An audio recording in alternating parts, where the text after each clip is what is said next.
Class 10th में तुम्हारा स्वागत है भाई। तो कैसे हो तुम लोग? सब एकदम ठीक? तो यार आज हम लोग पढ़ने वाले हैं अपने हिंदी का सबसे पहला चैप्टर साखी, जो कि लिखा गया है कबीर दास जी द्वारा। अब कबीर दास जी कौन थे वो मैं तुम्हें सबसे पहले बता देता हूँ। कबीर दास जी ना एक क्रांतदर्शी कवि थे। उनका जन्म यह 1398 में हुआ, यानी कि 1398 में हुआ, और वो पूरे 120 साल जिए। उनका मानना था कि भगवान केवल एक ही है और वो अनुभवी ज्ञान को शास्त्रीय ज्ञान से ज्यादा महत्व देते थे। वो ऐसा मानते थे कि जो ज्ञान हम कॉपी किताब से लेते हैं उसका महत्व उतना नहीं है जितना कि हम अपने अनुभव से लेते हैं। हम दर दर की ठोकरें खाते हैं, जगह जगह घूमते हैं, और फिर वहां से जो ज्ञान आता है, एक अनुभव से जो ज्ञान आता है, वो ज्ञान बहुत ही काम का ज्ञान होता है। और कबीर दास जी ने घूम घूम कर ऐसे ही कुछ ज्ञान प्राप्त किए, जिसको उन्होंने साखी का नाम दिया। साखी का मतलब ही है साक्षी, यानी कि प्रत्यक्ष रूप से जो ज्ञान प्राप्त किया गया है वो प्रत्यक्ष रूप, यानी कि सामने से जो अनुभव से प्राप्त किया गया है। उनकी इन साखियों में अवधी, राजस्थानी, भोजपुरी और पंजाबी जैसे शब्दों का प्रयोग किया गया है। तुम कह सकते हो कि उन्होंने एकदम खड़ी बोली में इस चीज को लिखी है।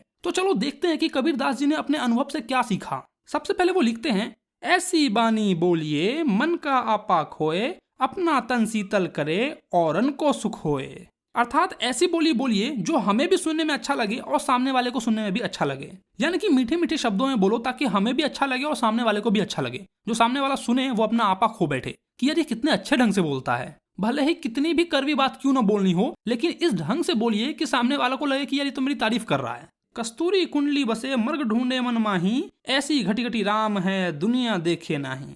अर्थात जो मृग होता है, यानी कि जो हिरन होता है, उसके नाभि में कस्तूरी की महक होती है और वो उस महक को ढूंढने के लिए पूरा जंगल छान मारता है कि यार ये महक आ कहां से रही है। लेकिन उसे इस बात की बिल्कुल खबर नहीं होती है कि जिस कस्तूरी की महक को वो पूरे जंगल में ढूंढ रहा है वो उसके नाभि से ही आ रही है।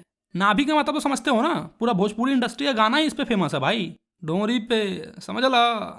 तो बिल्कुल हिरन की तरह हम इंसान भी भगवान को मंदिर मस्जिद सब जगह ढूंढते हैं, लेकिन भगवान तो यार हमारे अंदर ही बसे हुए हैं। अगर हम अपने अंदर झांके तो भगवान हमें वही मिल जाएंगे, तो फिर हमें उन्हें मंदिर मस्जिद इन सब जगहों पे जाके नहीं ढूंढना पड़ेगा। जब मैं था तब हरि नहीं, अब हरि है मैं नहीं, सब अंधियारा मिटी गया जब दीपक देखिया माही।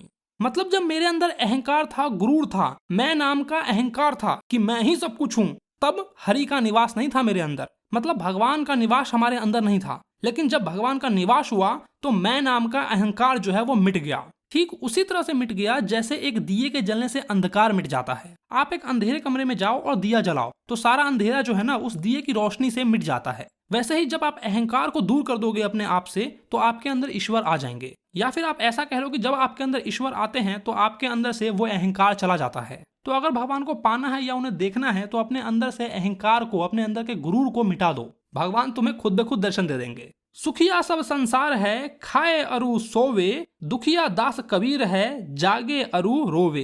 अर्थात वो ईश्वर से कह रहे हैं कि हे ईश्वर, पूरा संसार सुखी है क्योंकि वो खाते हैं और सो जाते हैं, लेकिन अगर इस संसार में कोई दुखी है तो वो मैं हूँ कबीर, क्योंकि मैं आपको पाने के लिए दर दर भटक रहा हूँ, एक जगह से दूसरी जगह जा रहा हूँ, रात रात भर सोता नहीं हूँ, रोते रहता हूँ, लेकिन फिर भी आप मुझे अपने दर्शन नहीं देते हैं। तो मुझसे बड़ा दुखी इंसान, मुझसे बड़ा विचलित इंसान इस धरती पर कौन होगा। मैं तो पता नहीं कितनी रातों से जाग रहा हूँ केवल आपके एक दर्शन के लिए। बिरह भुवनगम तन बसे, मंत्र न लागे कोई, राम बिरोगी ना जीवे, जीवे तो बोरा होई। यहाँ पर उन्होंने ईश्वर की जुदाई की व्याख्या की है कि जब कोई इंसान ईश्वर से जुदा हो जाता है, यानी कि उनसे दूर हो जाता है, तो वो जी नहीं सकता है, वो एकदम पागल सा हो जाएगा। चाहे उसके ऊपर तुम कितना भी झाड़ फूक करवा लो, मंत्र वगैरह फुकवा लो, लेकिन फिर भी वो जी नहीं पाएगा, और अगर जिएगा तो वो पागल हो जाएगा। जैसे कि कोई अपनी प्रेमिका से बिछड़ने के बाद, अपनी गर्लफ्रेंड से बिछड़ने के बाद पागल सा हो जाता है। अगर प्यार सच्चा है तो उससे बिछड़ने के बाद वो जी नहीं सकता, और अगर वो जी रहा है इसका मतलब वो एकदम पागल हो चुका है। अब उसके ऊपर तुम कितना भी झाड़ फूक करवा लो, किसी भी बाबा से दिखवा लो, मंत्र पढ़वा लो, लेकिन फिर भी वो ठीक नहीं होगा। कुछ लोग ऐसा करते हैं कि वो लोग झाड़ फूक करवाते हैं, मंत्र वगैरह फुकवाते हैं ताकि वो ठीक हो जाए, लेकिन भैया ये तो प्रेम का रोग है, किसी से नहीं छूटेगा। अब चाहे प्रेम प्रेमिका से हो चाहे ईश्वर से हो, उनसे बिछड़ के जी तो ना पाओगे। चलो अब अगली लाइन देखते हैं। निंदक नेरा राखिए, आंगनी कुटी बंधाई, बिन साबन पानी बिना निर्मल करे सुभाई।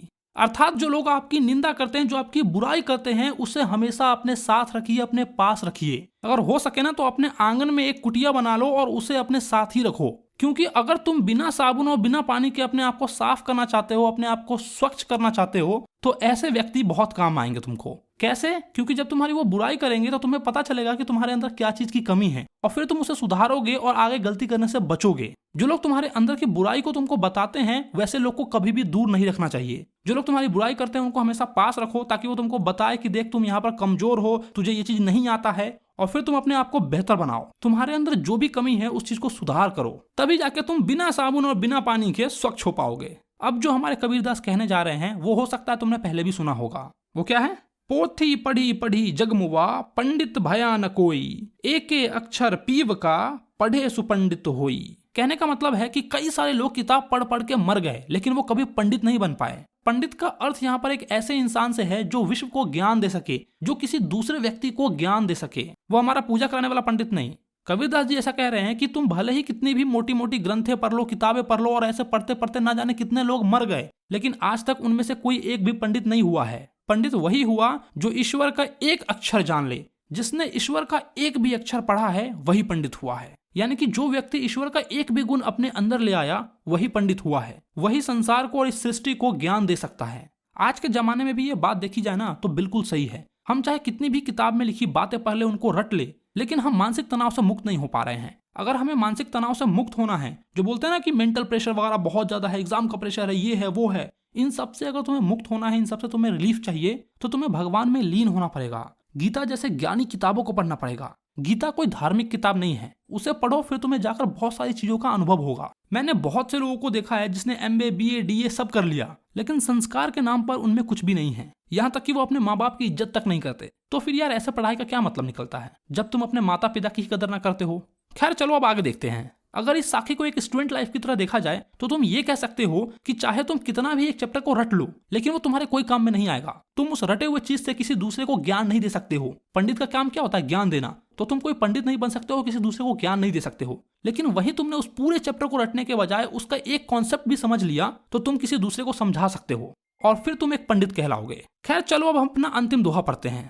हम घर जालिया आपना, लिया मुरारा हाथी, अब घर जालो तास का, जे चले हमारे साथी। इसका अर्थ ये निकल रहा है कि मैंने अपना घर तो जला लिया है और अब मेरे हाथ में मिसाल है। अब जो कोई भी मेरे साथ चलेगा मैं उसका भी घर जलाता चलूंगा, मतलब उसका भी घर जला दूंगा। सिर्फ पढ़ के तुमको सुनने में ऐसा लग रहा होगा कि कबीरदास ने अपना घर जला लिया और अब मेरा भी घर जला देंगे, लेकिन ऐसा नहीं है। कबीरदास जी ये कहना चाह रहे हैं कि मैंने अपने अंदर की बुराइयों के घर को जला दिया है। जो मेरे अंदर का अहंकार था, जो बुराई थी, उस घर को मैंने जला दिया है। किसके थ्रू? ज्ञान के थ्रू। मैंने ज्ञान प्राप्त किया और उससे मैंने अपने अंदर का अहंकार, अपने अंदर की बुराई जो है उसको जला दिया है। और अब उसी ज्ञान से मैं आपके अंदर के अहंकार को, आपके अंदर की बुराइयों को भी मिटाता रहूंगा। अर्थात मैं पूरे विश्व में घूम घूम कर ज्ञान बांटूंगा और फिर लोगों के अंदर की बुराइयां, लोगों के अंदर के अहंकार, लोगों के अंदर के जो द्वेष भाव होते हैं उन सबको मिटा दूंगा। जो मोह माया होता है इन सबको त्यागने में मैं उनकी मदद करूंगा। और बिल्कुल वो वैसा ही कर रहे हैं। उन्होंने ऊपर के 7 दोहों में हमें बहुत सारी चीजें सिखाई हैं।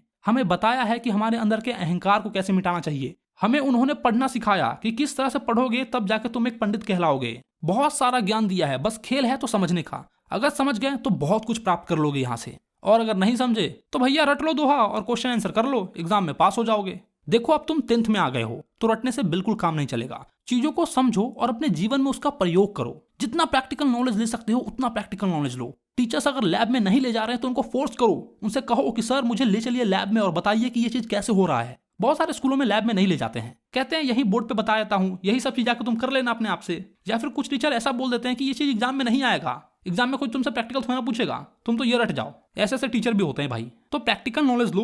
और आज का ये पार्ट तुम्हें कैसा लगा तुम मुझे नीचे कमेंट करके बताओ। वीडियो अगर अच्छा लगा हो तो वीडियो को लाइक करो, और अगर तुमने अपने भाई के चैनल को सब्सक्राइब नहीं किया तो क्या कर रहे हो यार, चैनल को सब्सक्राइब मारो, क्योंकि मैं तुम्हें ऐसा ही ज्ञान देता रहूंगा। चलो तो मैं मिलता हूं तुम्हें नेक्स्ट वीडियो में या फिर इंस्टाग्राम पे। Bye bye.